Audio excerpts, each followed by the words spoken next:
social media check-in. It's the New Yorker with me. How can I get a passport renewed if I can't find the father? Her daughter's passport. So then what you need to do is go to family court and get full custody of your child. And once you get an order of full custody, you can then do the passport application for your daughter. Just submit that you have full custody. You don't need the father's signature. My husband filed for an adjustment of status for me last year, and we went for the interviews. First was in September, the other was in October 2019. However, the second interview, we were separated, and unfortunately, while being interviewed, we answered some questions wrongly. So we are told they will get back to us. So my question is, what should we be expecting next? A denial, and you're put in deportation. But if it's a real marriage, then we'll have to refile again and prove it. All right, no matter what, just be you.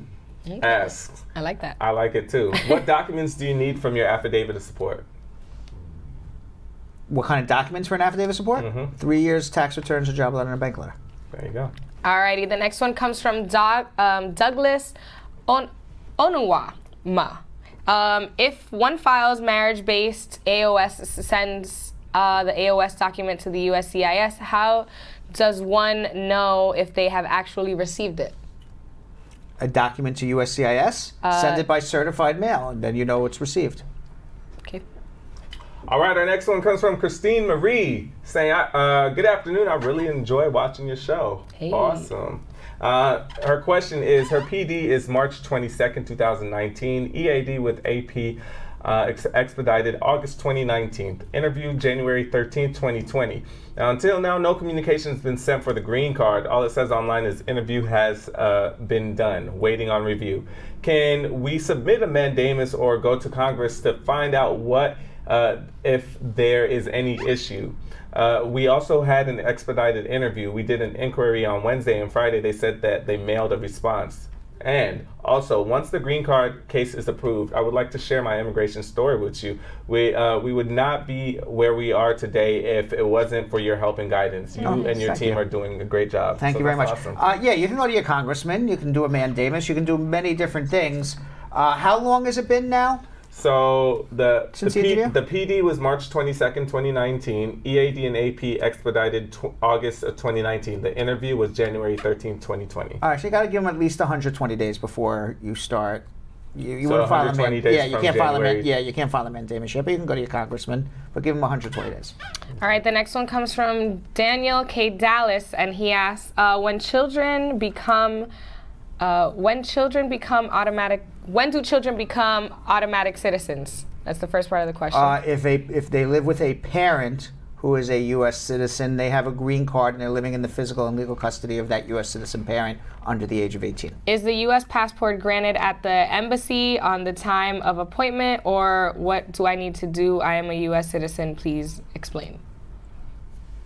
I don't know anything about your case. I guess you're asking if you had a child born abroad. That's a different situation. If you had a child born abroad, you would take that child into the U.S. Embassy, prove that you were living in the United States 5 years prior to the child's birth. When the child was born, you were a U.S. citizen. They'll look at all the documentation and have you come back a few days later to get a U.S. passport. All right, next one comes from Joanna saying, good evening, Brad and staff. My husband has an I-130, 485, and 212 approved. Now waiting for a response for the 601A. If he's approved, can he be affected for having an entry without expecting in 1998? Well, if you get the 601A approved, that's for the out of status. You can't. There's no denial for entry without inspection. So the 601A would cover your period of out of status from 1998 to the present. I believe that is the question. Cool. The next one comes from Denise Finley, and she asked, I got an email from NVC on December 9th, 2019, that all my documents are completed. How long will it take for an interview appointment? From the NVC? Mm-hmm. What's her priority date? Who's sponsoring her? She got an email on December 9th, Brad. All right, well, I want you to know something. Up until this moment, 29 Super C was absolutely correct. Good questions being asked tonight from the @Brad squad.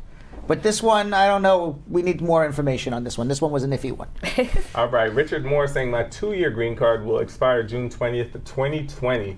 Now, what's the dead date for USCIS to receive my I-751 application to avoid late submission? the day before it expires. Okay, this one comes from Abraham Bayo, and he asked, work permit written on the bottom, not valid for re-entry in the U.S., which means it's different from combo card. What are the difference between the two? Because they didn't put the advance parole on your work permit. You need a separate document for the travel document. All right, Kevin Douglas saying, I got my 10-year green card July 2019, and I want to know if it's 3 years from July 2019 I can file for citizenship. Yes. 3 years from the time you get your green card. Okay. So they said because we... Wait. You got the 10-year card? Or got the 10-year on it's July 3 years. 2019. It's 3 years from the time you got your conditional card. So if you've been a permanent resident for more than 3 years since the day you got your conditional green card, you can do your citizenship now, provided you're in a bona fide marriage with your U.S. citizen still. So they have a little bit of an explanation. Because we have been filing taxes since 2017, joint 2018 and 2019, or do we have to be filing 3 years together from the day I got the green card to be able to file for citizenship in 3 years marks instead of the 5-year mark? If we didn't file together 3 years. You need to be able to prove that for the last 3 years you have been a lawful resident, either as a conditional resident or as a permanent resident. Either one, it's the same thing for your purposes. So you go back from what's today's date? March 9th, 2020. Mm-hmm. So you have to prove between March 9th, 2017 and March 9th, 2020, you and your spouse are in a bona fide marriage, which would mean you would need joint tax returns for 2017, 2018, 2019. And then also, so there's an also. Is it that I can still do my citizenship if we should separate?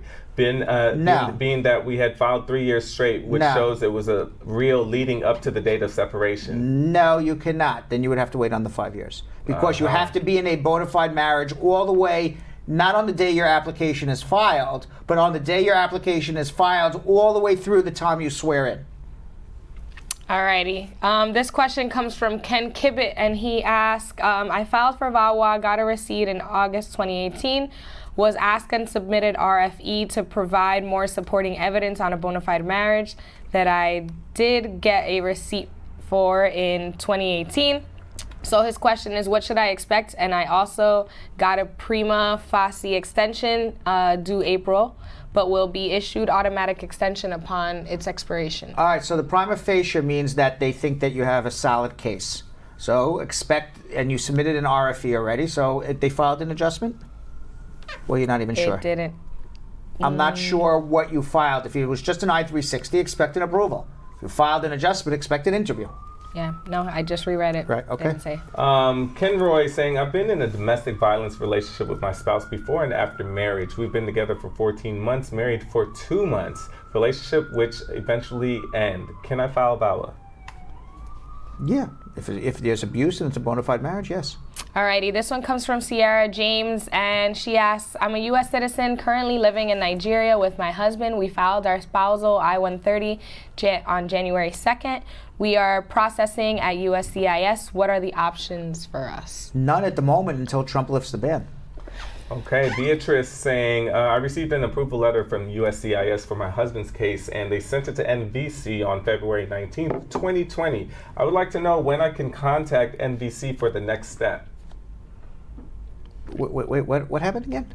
Got the approval letter from USCIS for the husband's case and sent it to NVC February 19th. So they want to know when they can contact NVC for the next step. They got the approval notice? They got the approval letter from USCIS. NVC takes about 8 weeks. So after about 8 weeks, you can contact them. But you can contact them today. There's no rule that says you can't contact them. Mm-hmm. That's why I'm a little confused on the question. You can contact them every day. You can write them every day. Okay, but generally it takes about 8 weeks for the case to be transferred. And 8 weeks, yeah. Alrighty, down to our last 2 questions. Kayanne Forrester, my daughter has 1 year left in university in Jamaica, but her filing came through now. Can she go back to finish the year without it causing her the green card? Wait, who's filing for who? My daughter has 1 year left at university, but her filing, they didn't say who was filing for who. I'm not sure what the question's about. Okay, I'll read it again.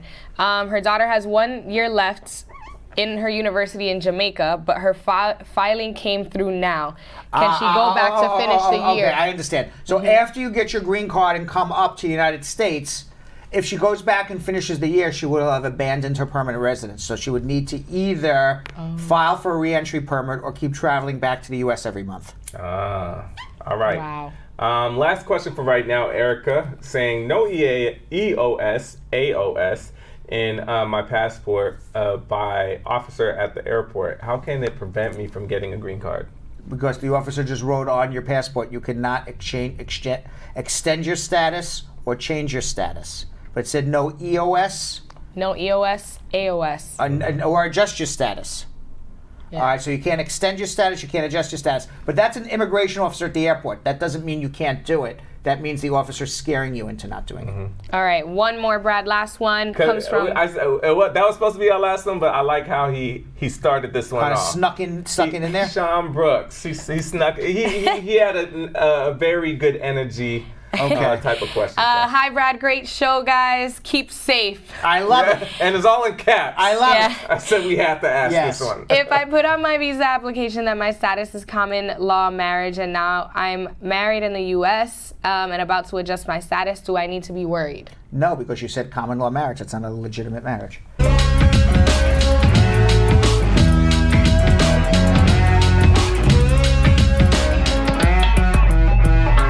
Thanks for watching. For more Brad Show Live, like and subscribe to our YouTube channel.